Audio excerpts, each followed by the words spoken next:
बलराम जी का ब्याह हो गया लेकिन ठाकुर जी का नहीं हो रहा था। तब देवकी मैया ने नारद जी को बुलाया और नारद जी थे कई बड़े लाला को तो ब्याह है गयो या छोटे वाले को कब होएगो। तो नारद जी ने जब ठाकुर जी की जन्म पत्री देखी, जन्म पत्री देख करके बोले मैया छोटे वाले लाला के तो इतने ब्याह होंगे, इतने ब्याह होंगे, इतने ब्याह होंगे। बोले कितने होंगे?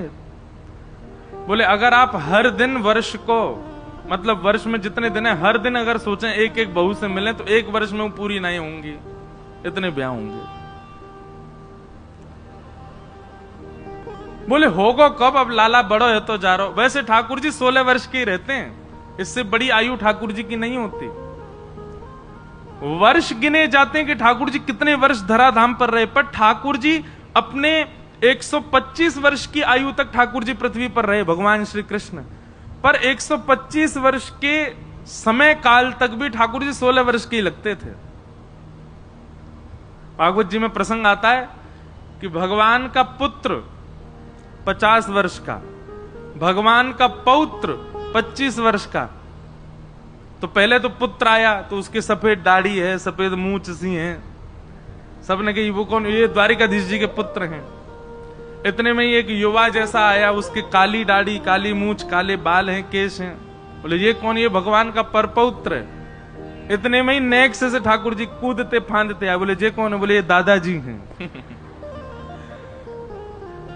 16 वर्ष के ठाकुर जी इतने सही है, नेक से उनके भागवत जी में वर्णन है ठाकुर जी के रों भी नहीं आए हैं। जो पुरुषों के 13-14 वर्ष 15 वर्ष की आयु में छोटे छोटे रेशे आ जाते हैं ना, जो दाढ़ी मूंछ के, ठाकुर जी को वो भी नहीं उत्पन्न हुए हैं। ऐसे कोमल से हैं ठाकुर जी, बिल्कुल 16 वर्षीय बालक की तरह हैं। और जैसे ही कूदते फांदते छोटे से ठाकुर जी आमे तो बड़े बूढ़े सब उनको प्रणाम करें, भगवान के खुश रहो, सब मेरे पुत्र हैं। तो मैया बोली लाला इतना बड़े हो गो, या को ब्याह कराओ। तो नारद जी महाराज बोले मैया हम लड़की ढूंढे। देवकी मैया बोली नवलखा को हार दूंगी, मेरो लाला को ब्याह है गो। तो अब नारद जी को नवलखा का तो कोई लोभ नहीं था, पर देखना चाह रहे थे ठाकुर जी का विवाह कैसा होगा। एक बार हमारे सामने दृश्यमान हो कि ठाकुर जी दुल्हा बन के कैसे लगेंगे।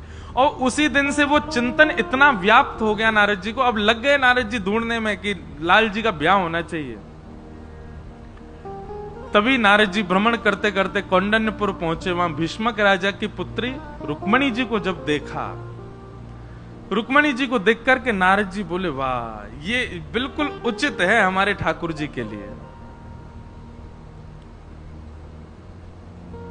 संत आते थे तो भीष्मक राजा खूब आदर सम्मान करते, उनके लिए आसन लगाया, बोले 2 शब्द आप कुछ प्रवचन करो। तो भागवत जी में वर्णन है मुकुंदस्य रूप वीर्य गुणश्रिय, भगवान के रूप और गुण का चिंतन सुनाने लगे नारद जी। रुक्मणी जी बैठ के सुन रही हैं। अच्छा, पूरी पृथ्वी जानती है कि द्वारिकाधीश कृष्ण हैं, लोग उनको भगवान मानते हैं। कुछ लोग मानते थे, कुछ लोग नहीं भी मानते थे।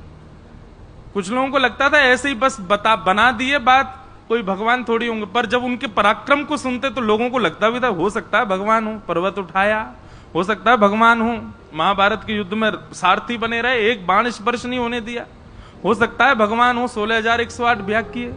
उस समय के काल में ऐसी भावना थी। तो द्वारिकाधीश का गुण जब बताया, सुन करके भीष्मक राजा अति आनंदित हुए, प्रणाम किया। तो नारद जी ने धीमे से कहा, बोले आप कहें तो जिनके रूप गुण में सुना रहा हूं उनसे आपकी कन्या के विवाह की बात करूं। भीष्मक राजा बोले हम उनके लायक तो नहीं है, वो तो भगवान है, हमने सुना उनमें भगवत तत्व है। बोले नहीं आप वो चिंता मत करो, आप बस लाली की राजी पूछो। ऐसा भी भाव है कि रुक्मणी जी ने पहली बार तो मना ही किया। रुक्मणी जी बोली अब इतनी जल्दी थोड़ी हां कर देंगे, अभी तो बस रूप गुण सुन लिए। तो नारद जी बोले ये आकर्षित तो हो गई हैं, लेकिन अभी मन में विश्वास प्रकट नहीं हुआ कि ठाकुर जी से ब्याह होना चाहिए कि नहीं। तो नारद जी ने क्या किया, बोले अपने 18-19 चेला बुलाए और सबको बारी बारी से भेजा, संत रूप धारण कर करके जाओ और भीष्मक राजा के यहाँ जाकर के आसन मिले तो वहां बैठ के ठाकुर जी के रूप गुण ही सुनाओ। रुक्मणी जी को और कुछ सुनाई नहीं दे, 24 घंटा ठाकुर जी देखें। क्यों? नारद जी के चित्त में जल्दी ब्याह हो ठाकुर जी का। अब तो जो संत आमे कौंडन्यपुर और भीष्मक राजा उनको आसन पर विराजमान करें, रुक्मणी जी सामने बैठे प्रवचन सुनने के लिए, वो शुरुआत ही यहीं से करते हैं। वंशी विभूषित करा नवनीर दाभार, पीतांबरा दरुण बिंब फलाधरोष्ठार, पूर्णेन्दु सुंदर मुखा अरविंद नेत्रात्, कृष्णात् परम किमपि तत्त्वमहं न जाने। कि वरहा पीडम नटवर वपुः कर्णयो कर्णकारम, विभ्रदवासः कनक कपिसं वैजयन्तीं च माला, रंध्रान् वेणुवधर सुधया पूरयन् गोप वृंदै, वृंदारण्यम स्वपदरमणं प्राविशद गीत कीर्ति।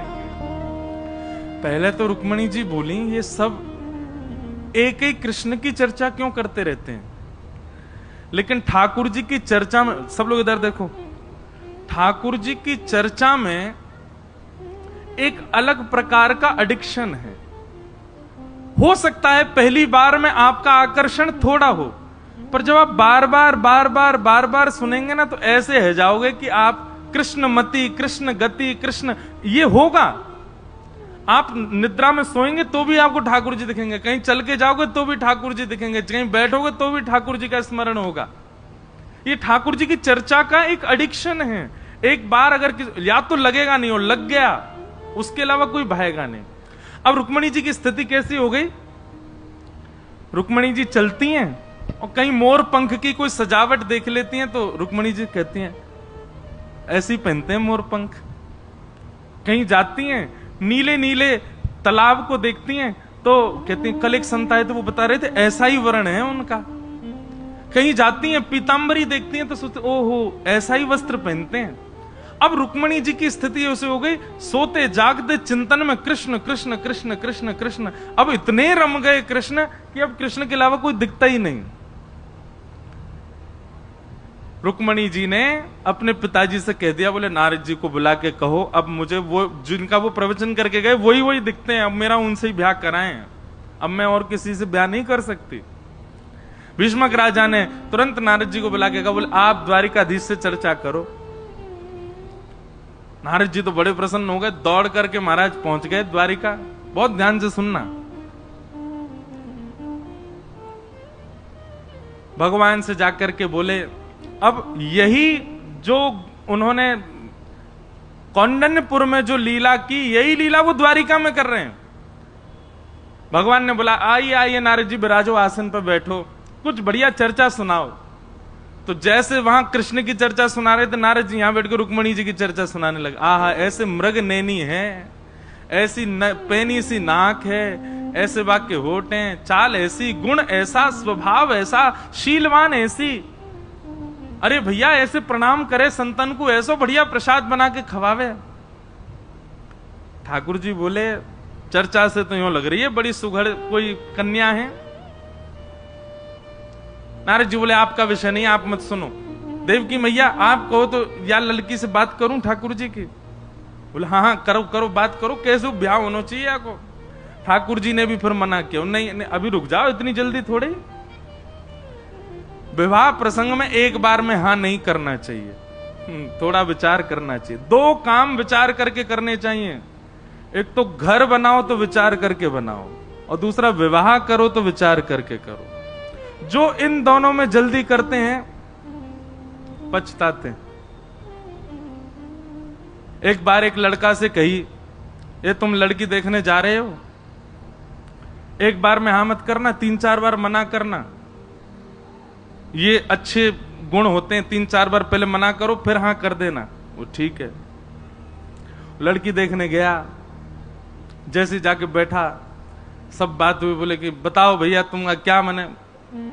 बोले मुझे पसंद नहीं है, पसंद नहीं है, पसंद नहीं है, पसंद है, करा दो। सब बोले जे क्या था? 3 बार मना किया, एक बार हाँ किया। ठाकुर जी भी मना कर रहे हैं। नारद जी ने वही सबरे चेला बुलाए दोबारा, बोले अब सुनो यही काम करो यहां बैठ के, रुक्मणी जी के गुण सुनाओ ठाकुर जी को 24 घंटा। और ठाकुर जी को किशोरी जी के, श्री रुक्मणी जी के रूप गुण की इतनी चर्चा सुनाई, इतनी चर्चा सुनाई कि ठाकुर जी को अब जहां देखें वही देखें रुक्मणी जी। नारद जी को बोले ऐसा कर गए हो, अब तो कहीं देखूं वही दिखती है। तब फिर ये योजना बनी कि रुक्मणी जी ने जब जिज्ञासा प्रकट करी तो रुक्मणी जी का भाई रुक्मी शत्रु मानता था भगवान को, उसने शिशुपाल से परसों ही शादी तय कर दी। बोले परसों ही ब्याह होगा। शिशुपाल से कहा तुम बारात लेके आ जाओ, कहीं तुमसे पहले कृष्ण ना ले जाए। इतने में ही रुक्मणी जी ने पत्र लिखा, पत्र लिख करके ठाकुर जी को बुलाया, चले गए।